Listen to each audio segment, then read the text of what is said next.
Now, before discussing the deployment server architecture, let's look at some important deployment server components. The first one here is the deployment server itself. So as we have seen, this is the Splunk instance that acts as a centralized configuration manager.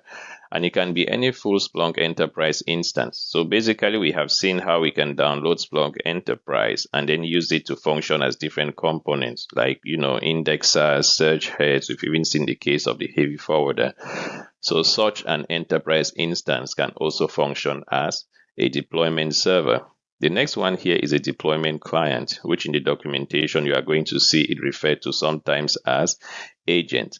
So this is the Splunk instance remotely configured by the deployment server. So we've just said that the deployment server is going to be distributing apps, configurations and other content to groups of other Splunk instances. These are what we refer to as the deployment clients. Now, as we've seen, they can be forwarders, they can be non-clustered indexers, or non-clustered search heads. The third one here is deployment apps.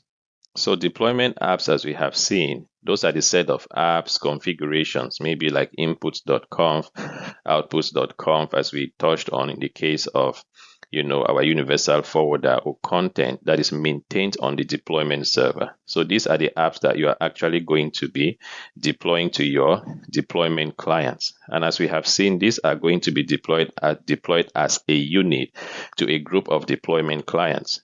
We saw the case of Windows Universal Forwarders and Linux Universal Forwarders, separated into two groups. So you are going to take deployment apps and deploy at once to each of those individual groups. So these apps can be existing Splunk Enterprise apps. So maybe you have some groups of Splunk instances and there are some apps that are existing, or maybe that you can download them from Splunk base, place in your deployment server as part of your deployment apps and distribute to some groups of Splunk instances. But one of the things that you have to note is that the app here is in a general context. So basically, there can be apps developed solely to group content for deployment purposes. If I have an inputs.conf configuration file and outputs.conf configuration file, for example, that I want to deploy to multiple forwarders, this is not necessarily an app. This is just configuration. But if I go to my deployment server in the server location and then I create a directory there for these configuration files, in the context of deployment management, this becomes an app. Now, what is the location on the deployment server where you are going to find these deployment apps? So if a server is functioning as a deployment server, the apps are going to be located in Splunk Home etc. deployment apps.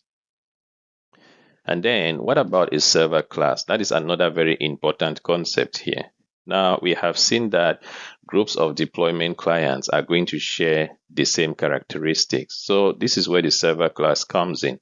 If you take those Windows Universal Forwarders that we talked about, group them together, group the Linux Universal Forwarders, then each of them is going to be a separate server class. So as we have said, these characteristics can be by use, it can be by operating system, it can be by geographical location. But the key thing to note here is that you use the server class to map a group of deployment clients to one or more deployment apps. So this is what you are going to configure in your deployment server so that then the deployment apps that you have are going to be able to be sent or configured on a specific group of deployment clients. Now we have some exam tips here. On the deployment server, in which directory should apps be stored for clients to download them? So as we have seen here, it is Splunk home/etc/deployment apps. The next one, almost the same thing. When deploying apps on universal forwarders using the deployment server, what is the correct component and location of the app before it is deployed? So the apps are going to be stored first in the deployment server and then in the location Splunk home/etc/deployment apps. Now, let's say that we have a set of machines and that these machines are running different operating systems. So we install Splunk instances on these machines. We are going to have Windows instances in 2 different locations and maybe Linux instances in 2 different locations as well. Now, these, because of having Splunk instances on these machines, these become our deployment clients if we are using deployment management. Now, we see that we have Windows instances, we have Linux instances, we also have instances in two different locations, NJ and CE. That means that there is a chance that the apps that we are going to deploy across these machines are not going to be exactly the same. So the Windows instances might require a set of apps. The Linux instances might require a different set of apps. The two different locations might require a different set of apps. So that is where the grouping into server classes actually comes in. So in our case, we are going to have 4 server classes.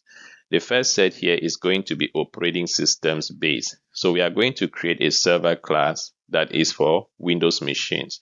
So you see that it's going to contain Win1, Win2, and Win3. This case, at this point, it is independent of the location. This is only looking at the operating system. And then we have a second operating system, which is Linux. So we are going to create another server class that is for Linux operating system. So this is going to point to Linux 1 and Linux 2. And then we can also have server classes that are based on geographical location. So we can say that, okay, we create another server class that is going to be for components that are found in NJ, which is New Jersey. So you see that there are 3 of them there. And then we get another geolocation-based server class for California as well. And you see that that is going to have 2 components. So what we understand from this setup is that one deployment client can be part of multiple server classes. Now, what we are really saying here is that we go to our deployment server and then we are going to create 4 server classes. And these 4 server classes are the groups that you are going to be using for deployment. And therefore, you are going to place your apps in your Splunk home/etc/deployment apps. You are going to have a different set of apps that is for the Windows server class, and those will be deployed on Windows machines. A different set of apps that is going to be for the Linux server class. Those will be deployed on the Linux machines. If you have a specific set of apps that need to be deployed only to host in New Jersey, you can place those in the NJ server class, and of course the same thing with the CA server class.